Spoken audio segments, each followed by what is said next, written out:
4, 25, 26 రెండు శ్లోకాలు ఈరోజు చర్చిద్దాం.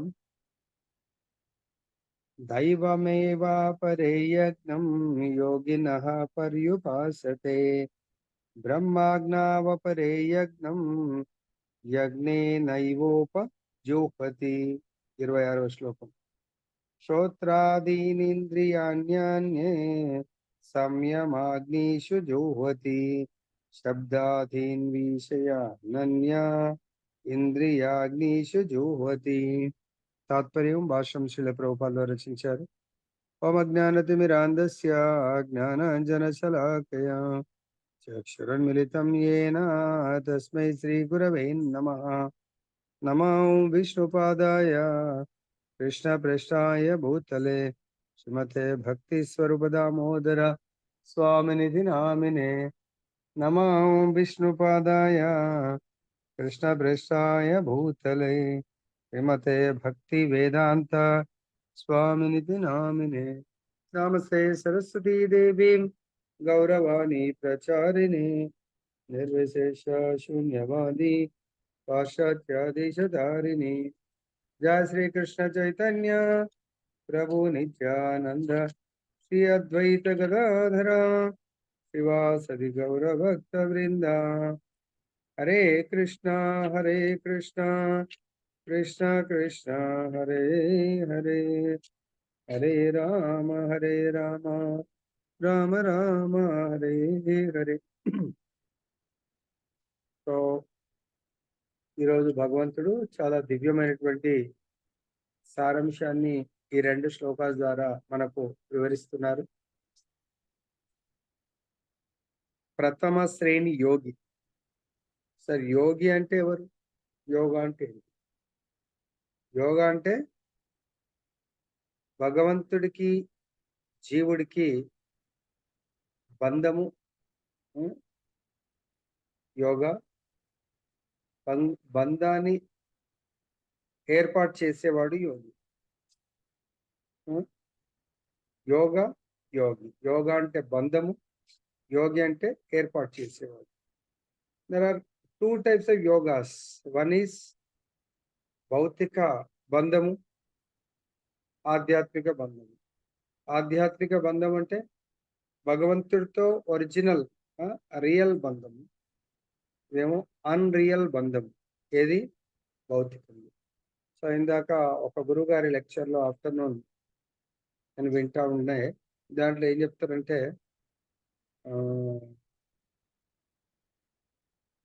ధర, అర్ధకామి, తర్వాత రామ్ నామ్ సత్య, ఇంకొకటి ఈ యొక్క భౌతిక ప్రపంచమే నిజమైంది. ఇంకా ధర, భోగ్య, ధర ఇది ఉంది. 3 పదాలు ఉన్నాయి. అంటే భౌతిక ప్రపంచము, తర్వాత బాల్యావస్థలో భౌతిక ప్రపంచమే నిజమైందిగా చెప్తారు. అంటే ఇప్పుడు మన పిల్లలు ఉన్నారు కదా, వీళ్ళందరికీ భౌతిక ప్రపంచమే నిజమైన జీవితము, నిజమైన లోకము. కాబట్టి పిల్లలందరూ కూడా భౌతిక ప్రపంచంలో విహరిస్తూ ఉంటారు. దీని యొక్క కళల్లో, దీని యొక్క ఆనందంలో, దీంట్లోనే వాళ్ళు నిజమైన కళలు గంటా ఉంటూ దీంట్లో విహరిస్తూ ఉంటారు. ఇదే నిజమైన యోగా, నిజమైన బంధము. ఈ బంధాన్ని ఎవరైతే ఏర్పాటు చేస్తారో వాళ్ళే యోగి అనుకుంటారు. అంటే అతనే నిజమైన పర్ఫెక్ట్ పర్సన్ అనుకుంటారు. ఇది బాల్యావస్థలో భౌతిక ప్రపంచం నిజమైందిగా అనుకుంటారు. యవ్వనంలో అర్ధకామి అంటే ఫైనాన్స్, డబ్బు, సంపత్తే, మరియు కామ అంటే భోగాలు అనుభవించడం. డబ్బుతో భోగాలను అనుభవించడమే నిజమైన జీవితం అని. తర్వాత ఎప్పుడు తెలుస్తుంది? శరీరం వదిలేసిన తర్వాత రామనామ్ సత్య హై, రామనామ్ సత్య హై. రే మూరఖ్, రామనామ్ సత్య హై అనే విషయము బాల్యావస్థలో తెలియాల. బాల్యావస్థలో తెలిస్తే యుక్తావస్థలో అర్ధ కామ కాదు. మనం ఏం చేస్తాం అప్పుడు అంటే డబ్బే సర్వస్వంగా యుక్త వయసులో అనుకుంటాము. కానీ ఎప్పుడు తెలుస్తుంది? వృద్ధాప్యము తర్వాత ఇంకా శరీరం వదిలేసిన తర్వాత పిల్లలందరూ చుట్టాలందరూ కలిసి ఆ శరీరం వదిలేసిన తర్వాత శరీరం దగ్గర వచ్చి రామ్ నామ్ సత్యే అతనులో శరీరంలో ఉన్నప్పుడు రామ్ నామ్ సత్యే అంటే బాగుండేది. శరీరం వదిలేసిన తర్వాత రామ్ నామ్ సత్యే అంటే దర్ ఇస్ నో మీనింగ్.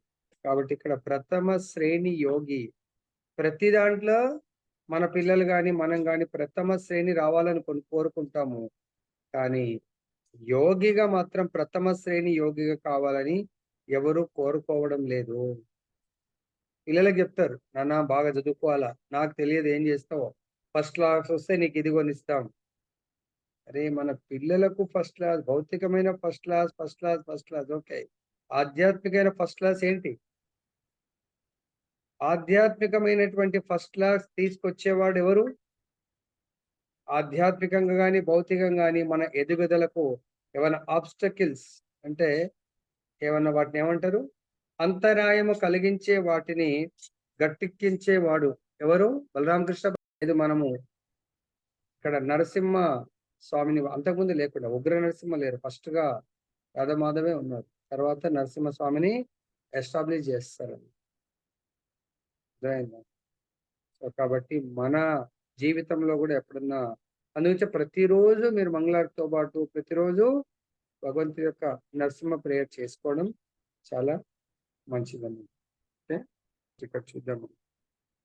కొందరు యోగులు వివిధ యజ్ఞముల ద్వారా దేవతలను లెస్సగా పూజించరు. సో వివిధ రకాలైనటువంటి యోగులు, ప్రథమ శ్రేణి యోగులు, ద్వితీయ శ్రేణి యోగులు, తృతీయ శ్రేణి యోగులు.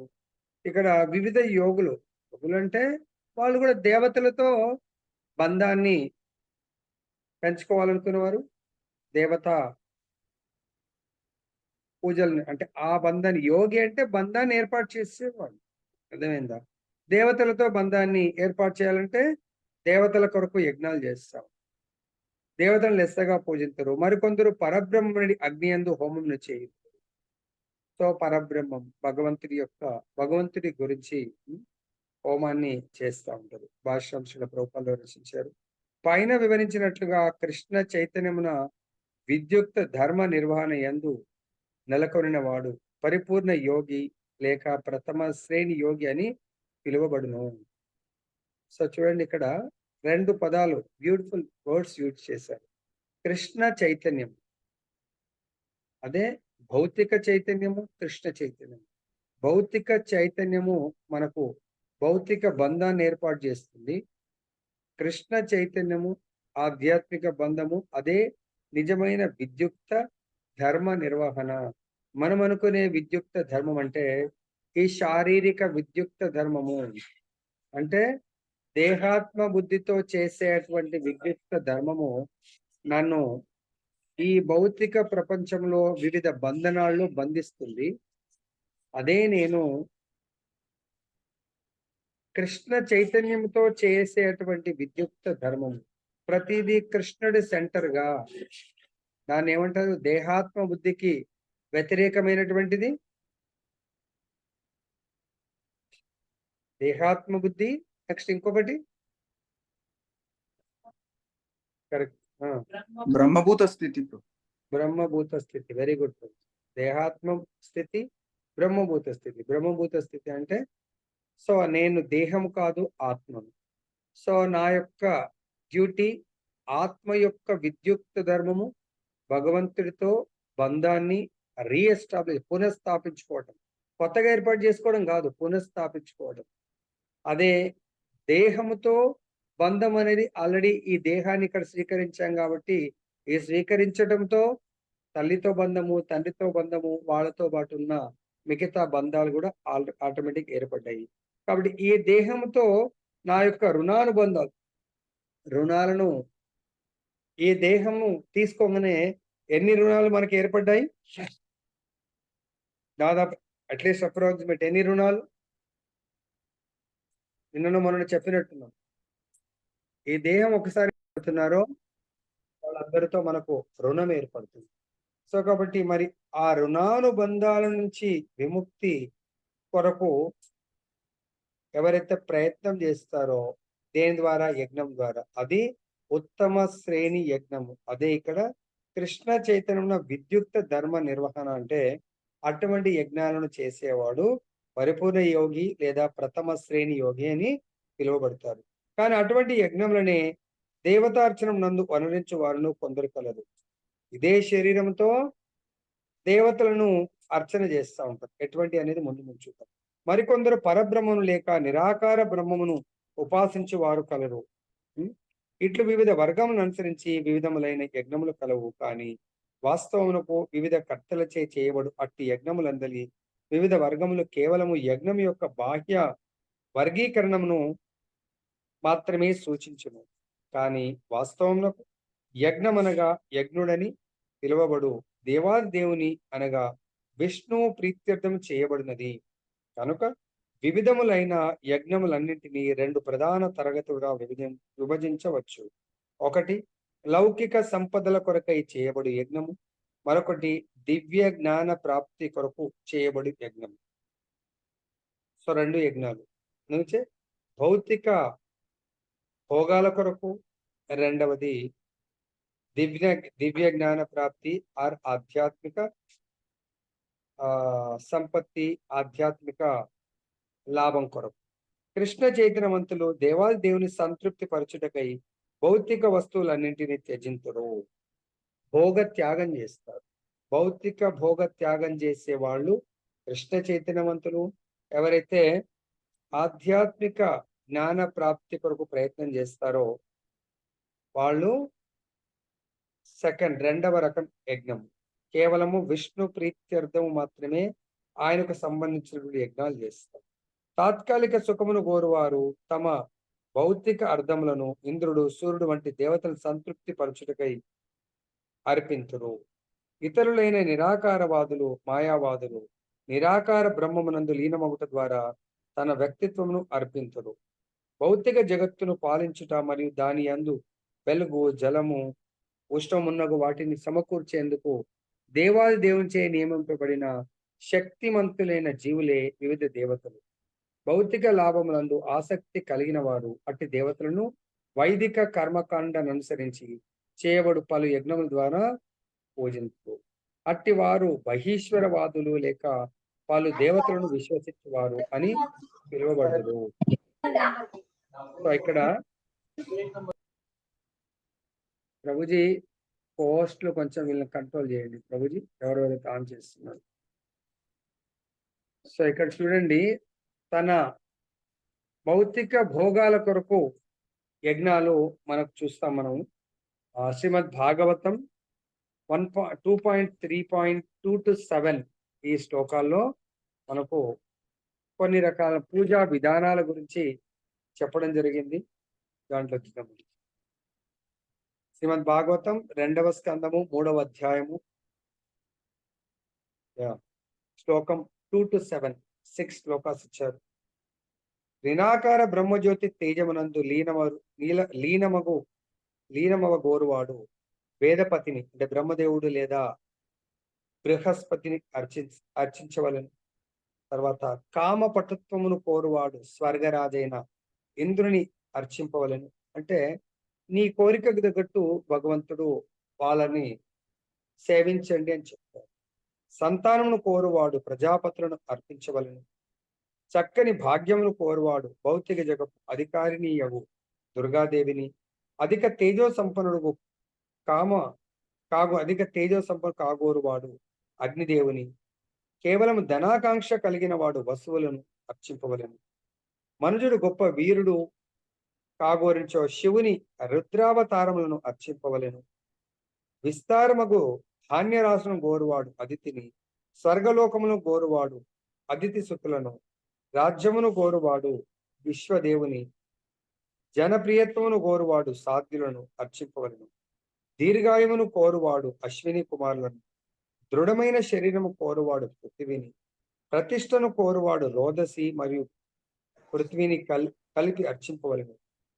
సో ఈ విధంగా వివిధ భౌతిక లాభాల కొరకు వివిధ దేవతలను అర్చింపమని చెప్తున్నారు. కానీ ఇక్కడ మనకు రెండు రకాలైనటువంటి యజ్ఞాలు, లౌకిక సంపదల కొరకు, ఆధ్యాత్మిక సంపద కొరకు కేవలము యజ్ఞ పురుషుడు అయినటువంటి విష్ణువుని మనము సేవించాలి. సూర్యుడిని, మన కృష్ణుడిని సేవించాలి. పూర్వకాలం మనకు ఈవెన్ చరిత్రలో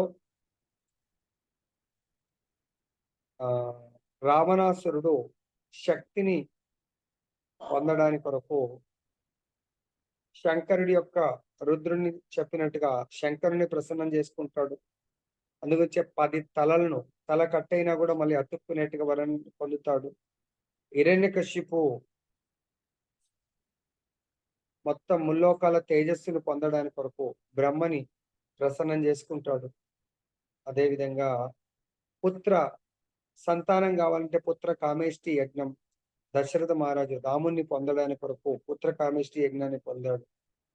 అదేవిధంగా రామచంద్రుడు అశ్వమేధ యజ్ఞం, రాజ్యాన్ని ప్రపంచంలో మొత్తం విస్తరింప చేయడానికి అశ్వమేధ యజ్ఞాన్ని చేయడం జరిగింది.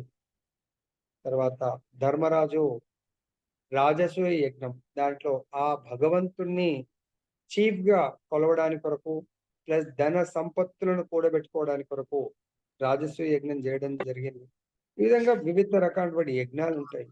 కానీ అన్నిట్లోకెల్లా ఈ వివిధ దేవతారాధను పూజ చేసే వారిని బహీశ్వర వాదులు లేక పలు దేవతలను విశ్వసించువారు. ఇవన్నీ కూడా కర్మకాండ వైదిక సాంప్రదాయం ప్రకారమే కర్మకాండలో మనకు ఎలా చెయ్యాలి అనేది చెప్పడం జరిగింది. తర్వాత ఎవరైతే ఇంకా మనకు ఆధ్యాత్మిక వాదుల్లో 2 రకాలు, ఒకటి సాకారవాదులు, 2 నిరాకారవాదులు. ఇక్కడ నిరాకారవాదులు వాళ్ళు భగవంతుడి యొక్క సాకార శ్రీ విగ్రహాన్ని నమ్మరు కాబట్టి, భగవంతుడికి ఆకారం లేదు అని అనుకుంటారు కాబట్టి, తన యొక్క బ్రహ్మాన్ని ఆ బ్రహ్మ అగ్ని యందు వ్యక్తిత్వాన్ని ఆహుతి చేస్తారు. అంటే వ్యక్తిత్వం అంటే నాకు ఈ శరీరం ఇంక అవసరం లేదు, భగవంతుడి యొక్క బ్రహ్మ జ్యోతి లీనమవ్వాలి, బ్రహ్మబంధు లీనమవ్వాలనుకుంటారు నిరాకారవాదులు.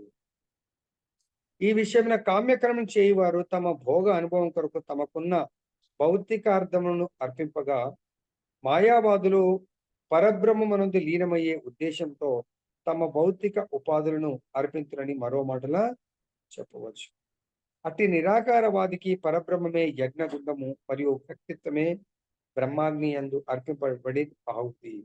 సో వాళ్ళు నిరాకారవాదులు, ఆహుతులు అంటే వాళ్ళు పరబ్రహ్మాన్ని, మనమేమో సచ్చితానంద స్వరూపం రాధాకృష్ణ లేదంటే రామచంద్రుడిని సీతారాముని చూస్తే, నిరాకారవాదులు అదే భగవంతుణ్ణి బ్రహ్మజ్యోతి శూన్యంగా వాళ్ళు బ్రహ్మజ్యోతి ఆ జ్యోతిలో తనకు తాను ఆహుతిగా అర్పించుకుంటారని, ఆ మహా అగ్నిలో తన దేహాన్ని, వ్యక్తిత్వం అంటే దేహము, దీన్ని బ్రహ్మాగ్ని యందు అర్పణ చేసుకోవాలనుకుంటారు.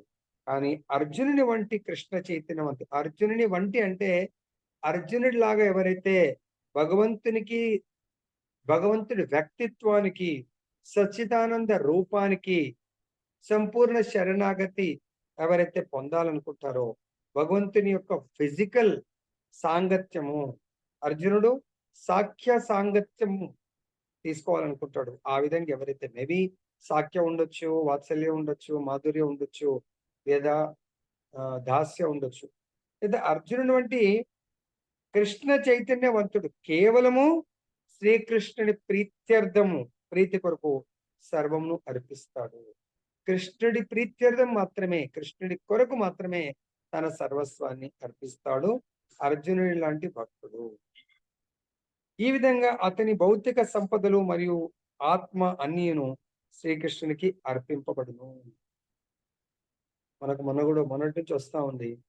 సో మొన్న వచ్చింది అనుకుంటా. ఇది మనది, ఇందాక నేను ఒక గురువు గారి లెక్చర్లు వింటున్నాను. సో దాంట్లో సపోజ్ గోవిందాయ నమః అని, what is the meaning of నమః?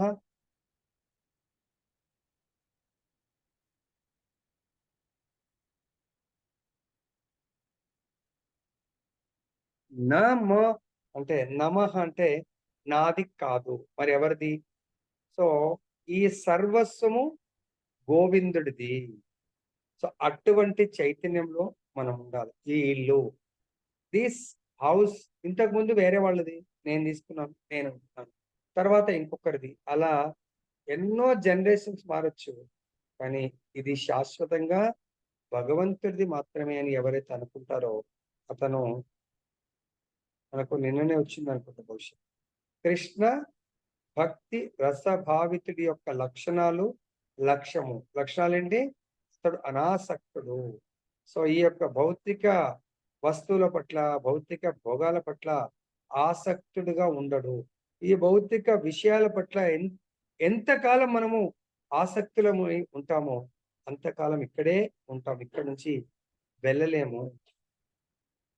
మనము కుచ్ పానా అయితే కుచ్ పోనా. నేను బయటకు వెళ్ళాలనుకుంటే ఈ ఇల్లు వదిలాలి. సో ట్రైన్లో నేను బృందావన్ వెళ్ళాలనుకోండి, ఇక్కడ నుంచి కారులో వెళ్తాము, ట్రైన్ ఎక్కాలంటే కారు దిగాల. సో కాబట్టి అక్కడ మథురలో దిగాలంటే ట్రైన్ నుంచి మథురలో దిగిపోవాలా, ట్రైన్ వదిలేయాలా. సో కాబట్టి దయచేసి గుర్తుపెట్టుకోండి, నేను ఈ యొక్క నాకు కనబడుతున్నటువంటి ఇవన్నిటి నావి అనుకున్నంత కాలము నేను దీన్ని వదిలిపెట్టలేను. ఇది నాది కాదు అనుకున్నప్పుడు మాత్రమే నేను దీన్ని వదిలిపెట్టగలను. అందుగురించే ఉత్తమ భక్తులు, ఆచార్యులు చూడకి ఏమన్నాడు, అర్జునుడి వంటి కృష్ణ చైతన్యవంతుడు కేవలము శ్రీకృష్ణుని ప్రీతి కొరకై సర్వమును అర్పించును.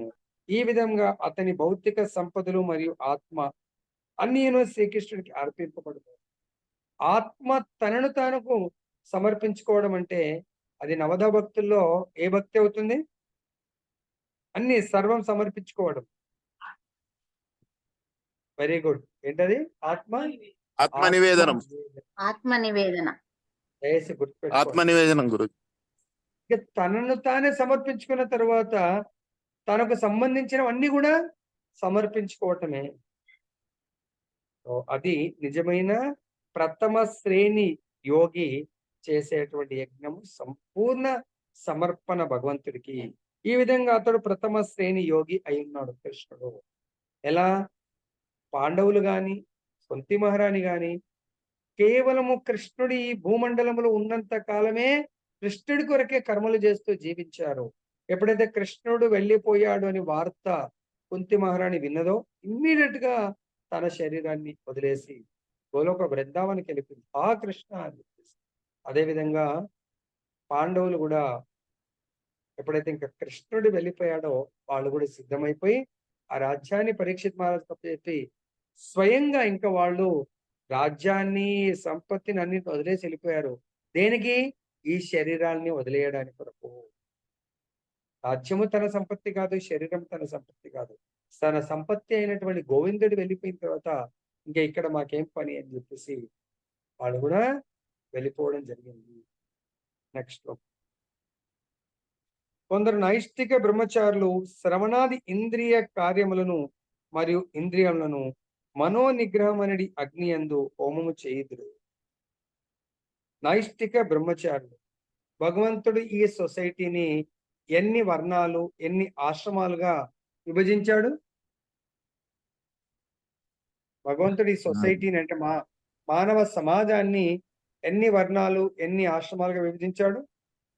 4 వర్ణాలు. ఆశ్రమాలు 4 వర్ణములు. 4 వర్ణాలు. 4 ఆశ్రమాలు. ఏంటి ఆ వర్ణాలు?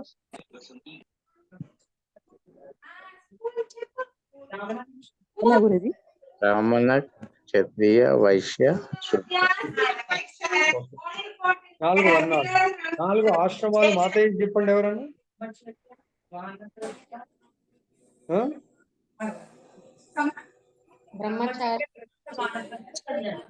Very good. హరి మోహన్.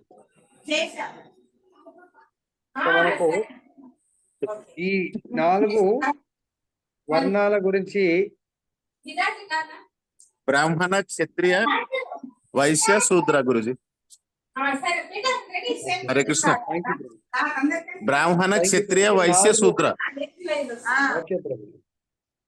4 ఆశ్రమాలు: బ్రహ్మచర్య, గృహస్థ, వానప్రస్థ, దెన్ సన్యాసం.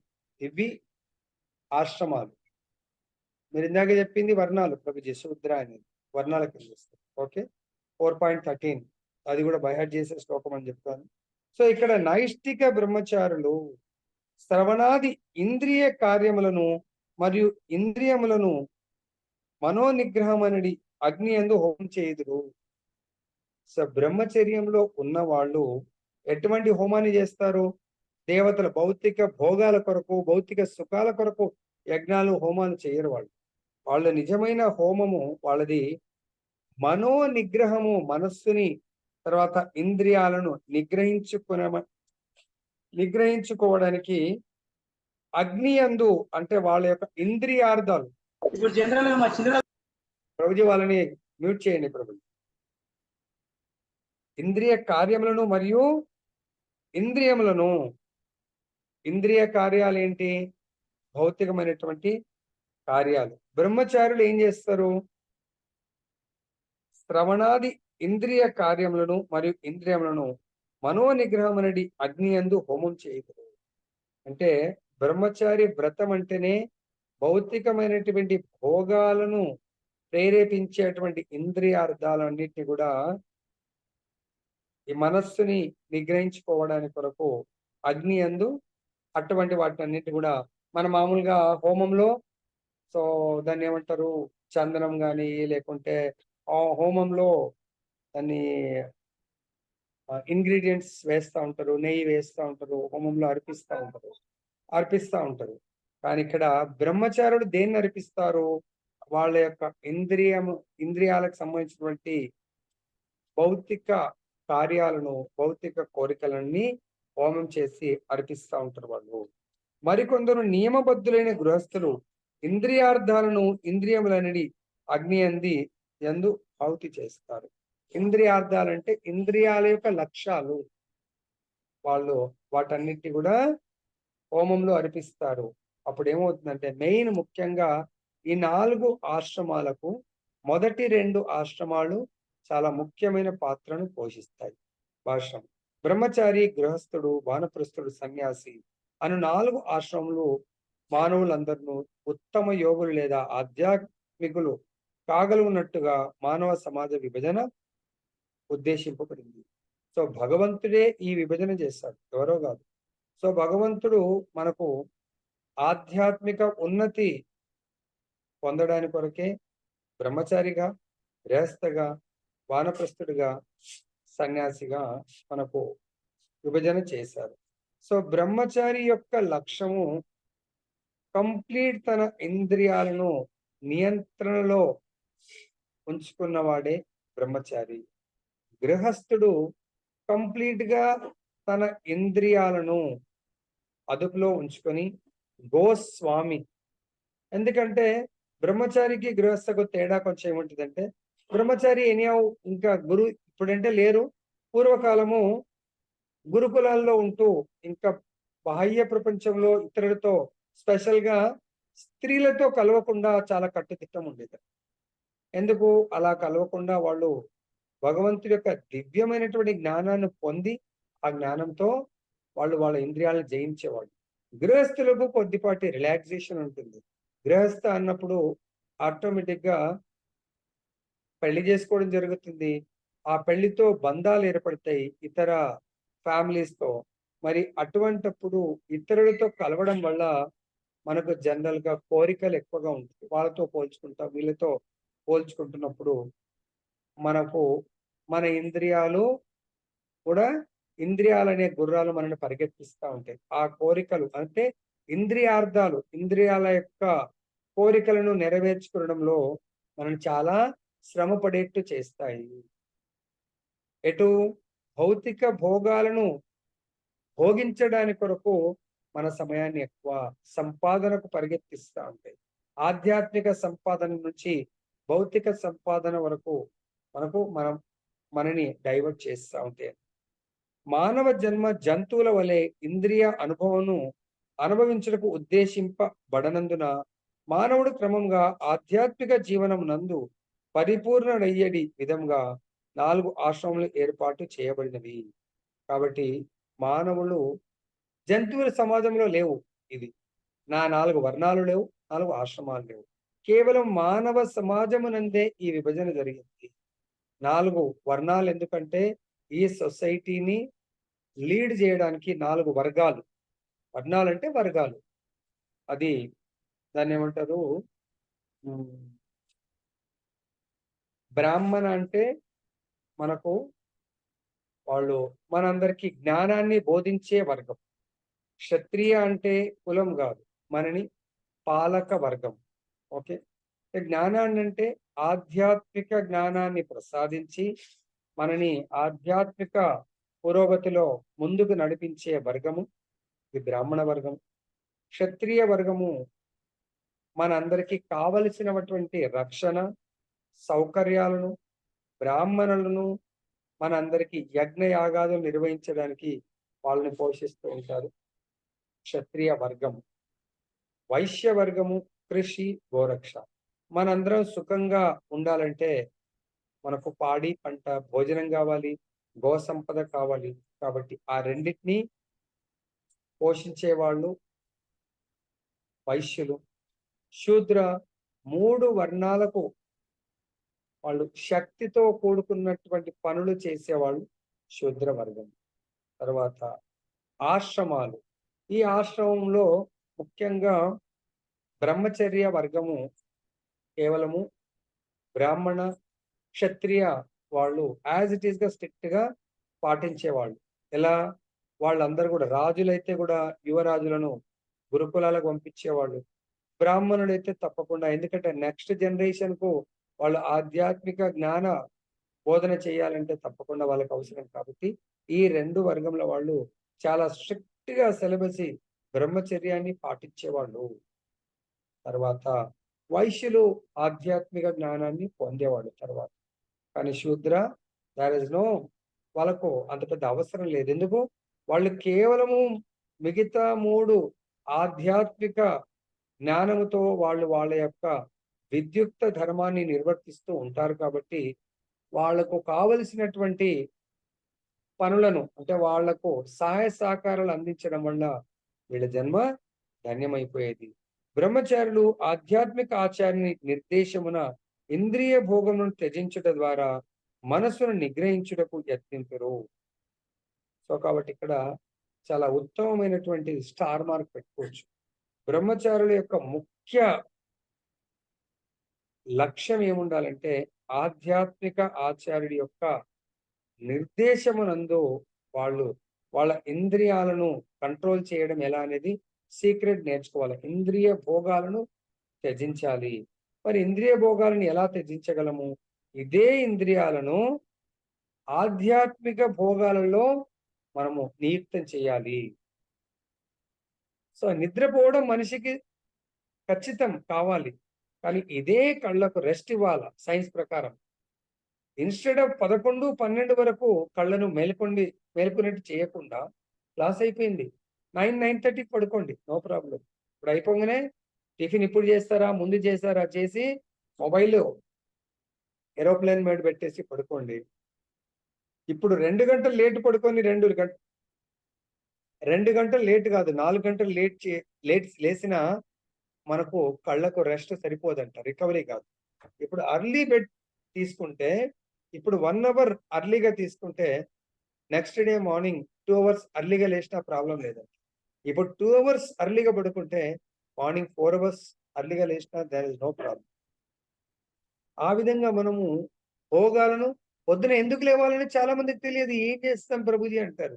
వాళ్ళకు డైలీ దినచర్యలో ఈ ఆధ్యాత్మిక కార్యక్రమం ఉండదు. కాబట్టి ఆల్రెడీ పొద్దున మీటింగ్ లో చెప్పాను, చార్ధామ్ యాత్రకు వస్తున్న వాళ్ళు రేపు పొద్దున ఖచ్చితంగా రోజు 15-16 మంది పెడుతున్నారు మంగళారతి అని.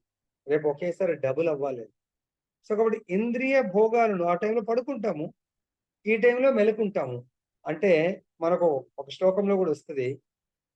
సో అభక్తులు పడుకునే టైంలో మేల్కుంటారు, అభక్తులు మేలుకునే టైంలో భక్తులు పడుకుంటారు. అభక్తులు ఎప్పుడు మేలుకుంటారు? రాత్రి 12 వరకు మేలుకుంటారు, 1 గంట వరకు మేలుకుంటారు. భక్తులు ఏం చేస్తారు? ప్రశాంతంగా పడుకుంటారు. అభక్తులు ఎప్పుడు మేలుకుంటారు, ఎప్పుడు పడుకుంటారు? పొద్దున 7 వరకు పడుకుంటారు. అది అభక్తులు. భక్తులు ఏం చేస్తారు? అప్పటి వరకు వాళ్ళ ఆధ్యాత్మిక కార్యక్రమాలన్నీ కూడా దాదాపుగా 50% అయిపోతాయి. కొందరు 8:00 లేస్తారు. భక్తులకు 8 వరకు దాదాపు మొత్తం కార్యక్రమం అన్ని యజ్ఞాలు అయిపోతాయి. జపయజ్ఞం అయిపోతుంది, అర్చన యజ్ఞం అయిపోతుంది, తర్వాత సంకీర్తన యజ్ఞం అయిపోతుంది, భాగవత యజ్ఞం అయిపోతుంది భక్తులవి. కంప్లీట్ 20 గంటలు పని చేయడానికి ఆ 4 గంటలు మనము యజ్ఞాన్ని చేస్తే 20 గంటలు చాలా యాక్టివ్‌గా మనం పని చేయగలుగుతాము. కాబట్టి ఇంద్రియ భోగాలను త్యజించడం ద్వారా మనస్సును చాలా సులభంగా నిగ్రహించగలుగుతారు. శ్రవణం అనున్నది అవగాహన కొరకు మూల సూత్రమైనందున బ్రహ్మచారి కేవలము కృష్ణ చైతన్యకు సంబంధించిన వచనమును మాత్రమే శ్రవణము చేయును. సో కాబట్టి గురుకులాలకు వెళ్ళి శ్రవణము కేవలము వాళ్ళకు భగవత్ తత్వాన్ని, భగవంతుడి నామ రూప గుణ లీలలను మాత్రమే శ్రవణం చేస్తారు. అక్కడ భౌతికం ఉండదు. అందుగురించి ఈరోజు పొద్దున కూడా అనౌన్స్ చేశాను. చార్ధామ్ యాత్రకి ఎవరైతే వస్తున్నారో ఆ 14 రోజులు కంప్లీట్ గా మీ చెవులని సర్వీసింగ్ చేసుకొని రండి. ఎందుకంటే దీంట్లో ఇంకేదైనా భౌతిక వినాలి అనే ఏమన్నా ఉంటే అదంతా ఇక్కడే దులిపేసుకొని రండి. ట్రైన్ లో కానీ రోజు మనం టార్గెట్ పెట్టుకోవాలా. చార్ధామ్ యాత్ర ట్రైన్ ఎక్కినప్పటి నుంచి 64 మాలలు మినిమం జపం చేసుకుంటూ మిగతా సమయంలో గురుగారు ఇక్కడ ఏమన్నారు, ఆధ్యాత్మిక ఆచార్యుడి యొక్క నిర్దేశమునందు భౌతిక భోగాలను, భౌతిక విషయాలు మాట్లాడటము, భౌతిక విషయాలను వినటము, అక్కడ భౌతిక భోజనం ఉండనే ఉండదు. ఆధ్యాత్మికం ప్రదేశము అది భోగభూమి కాదు, అది తపోభూమి. ఎప్పుడైతే మనము ఇక్కడ ట్రైన్ లో బయలుదేరామో అప్పుడు మనము తపస్సుని ప్రారంభించాలా. జపయజ్ఞ, సంకీర్తన యజ్ఞ, భగవంతుడి యొక్క భాగవత యజ్ఞ, గీతా యజ్ఞము, ఇవన్నీ కూడా ఏది చూసినా 14 రోజులు కంప్లీట్ గా యజ్ఞ నిర్వహణ యందు మనకు మనస వాచ కర్మ సంపూర్ణంగా నియుక్తమై చూడండి. 100% గా ఈరోజు నేను అంటే మనని మనము ఆనందంగా ఈ గృహంలో నేను తాత్కాలికంగా ఇక్కడ ఉంటున్నాను అనే ఫీలింగ్ వస్తుంది. ఈ శరీరం కూడా నా తాత్కాలికమైన అద్దె ఇల్లుగా మనకు ఫీలింగ్ వస్తుంది. ఎప్పుడైతే ఈ దేహాన్ని రెంటెడ్ హౌస్ గా భావిస్తామో పర్మనెంట్ హౌస్ అంటే పర్మనెంట్ దేహము రెడీగా ఉంటుంది. ఎప్పటి వరకైతే ఈ దేహమే నాకు శాశ్వతం అనుకుంటారో మనకు భగవద్ధామం రాదు, భగవద్ధామం వెళ్ళేటువంటి శరీరము రాదు. సో మరి ఆలోచించండి, మరి మనకు ఏం కావాలి అనేది. నెక్స్ట్ దాని కొరకు శ్రవణం చేయాలా. ఎంత ఎక్కువ ఈ కర్ణములను పవిత్రం గావిస్తే మన హృదయ మాలిన్యం తొలగిపోతుంది, పవిత్రం అవుతుంది. అనగా అతడు శ్రీకృష్ణ భగవానుని లీలల శ్రవణ కీర్తనములందు పూర్తిగా నిమగ్నుడై ఉండును. హరే నామాను కీర్తనం అతడు తన శ్రవణమును హరే కృష్ణ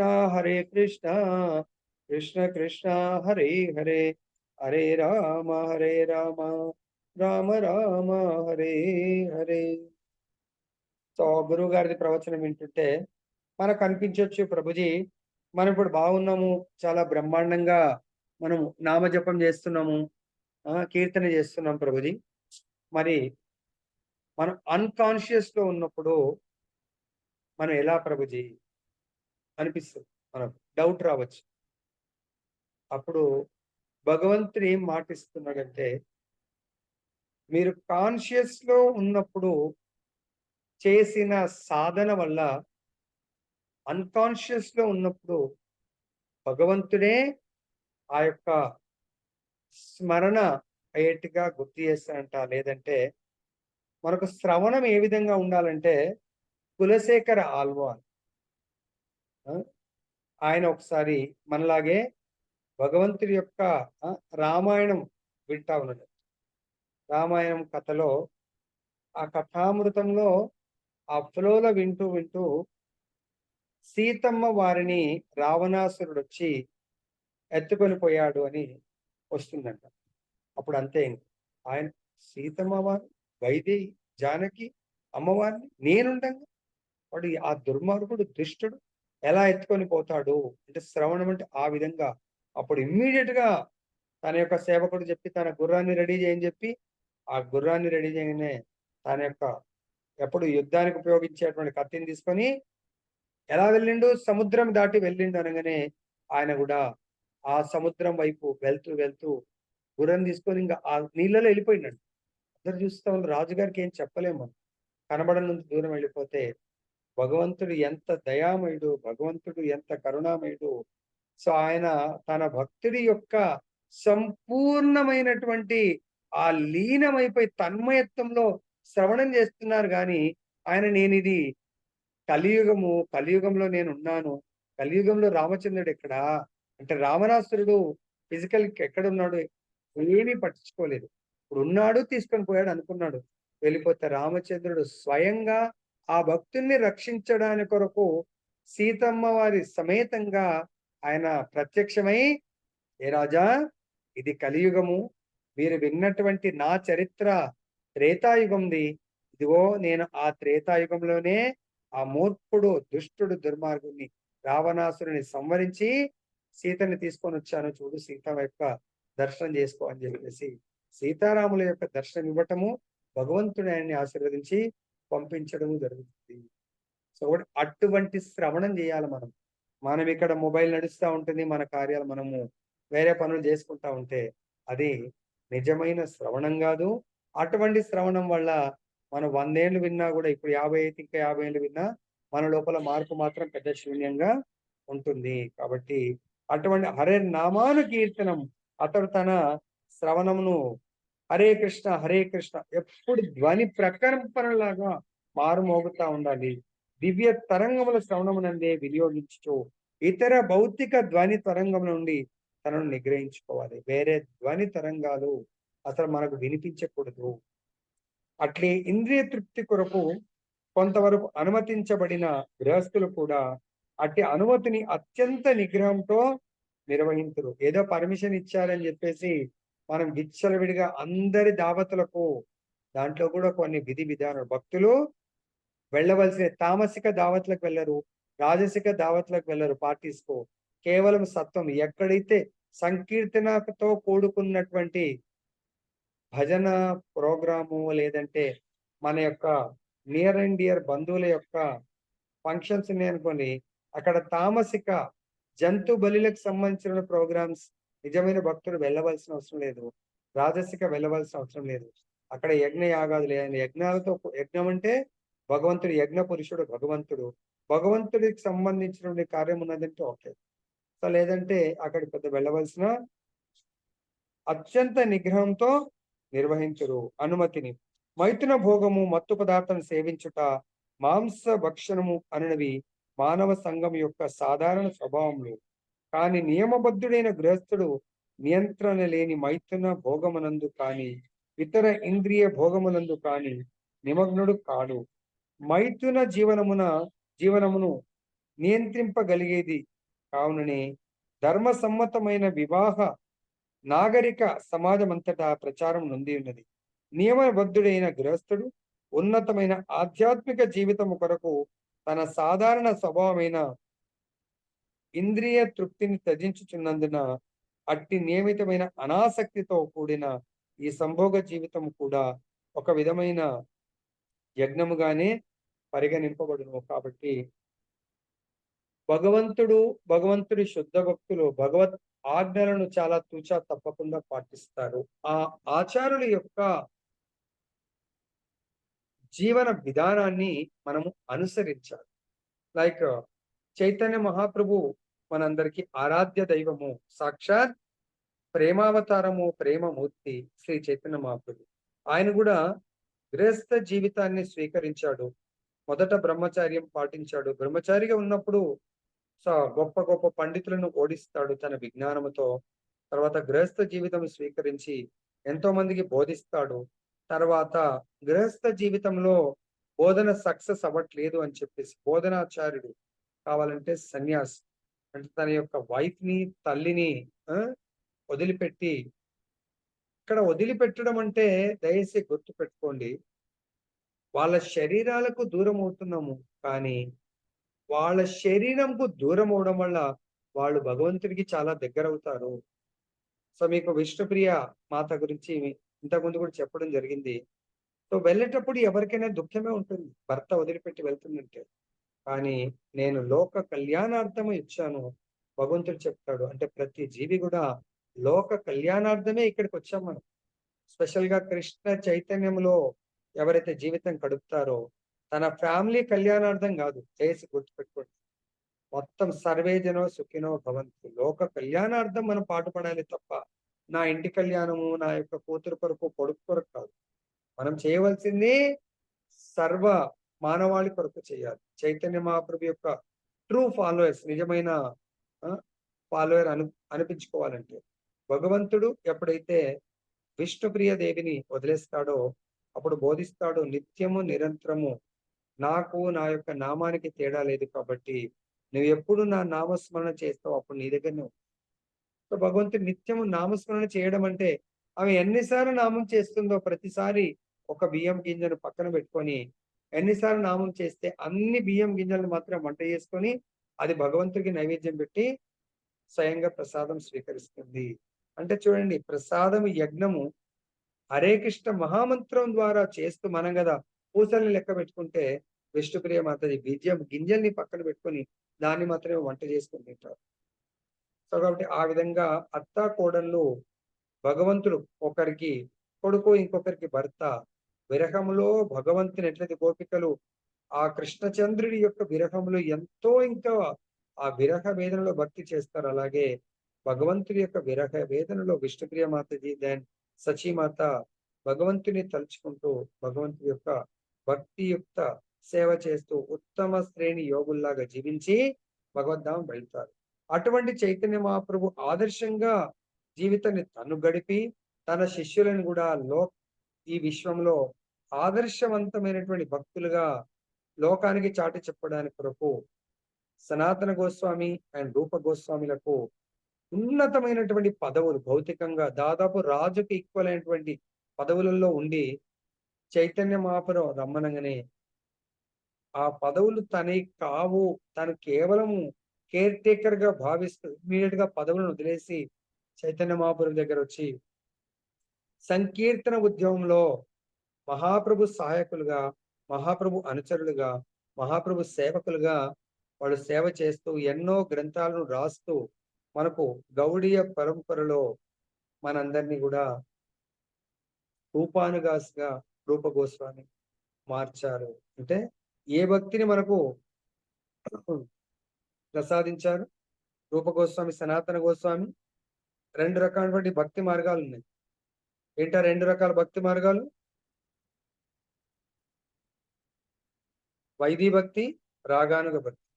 సో మనకు రూప గోస్వామి భక్తి రసామ సింధు ద్వారా రాగానుగ భక్తిని, అంటే భగవంతుడి యొక్క ప్రత్యక్ష కృష్ణ చైతన్యంలో సహజమైనటువంటి భక్తి, మాధుర్య భక్తిని ఎలా పొందాలి అని మనకు అందరికీ ఆదర్శంగా శాస్త్రాలను రచించి వాళ్ళు పాటించి చూపించడం జరిగింది.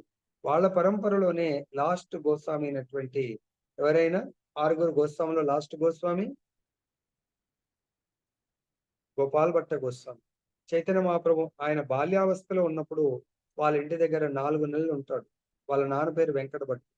అప్పుడు ఆ 4 నెలలు ఆ గోపాల్ భట్ట గోస్వామి స్వయంగా చైతన్య మహాప్రభుని సేవిస్తూ ఉంటారు. చైతన్య మహాప్రభు లాస్ట్కి వెళ్ళిపోతా అంటే కాళ్ళ మీద పడి భగవంతుడి యొక్క పాద పద్మాల మీద పడి సో ఇంకా కొంతకాలం ఉండమని వేడుకుంటాడంట.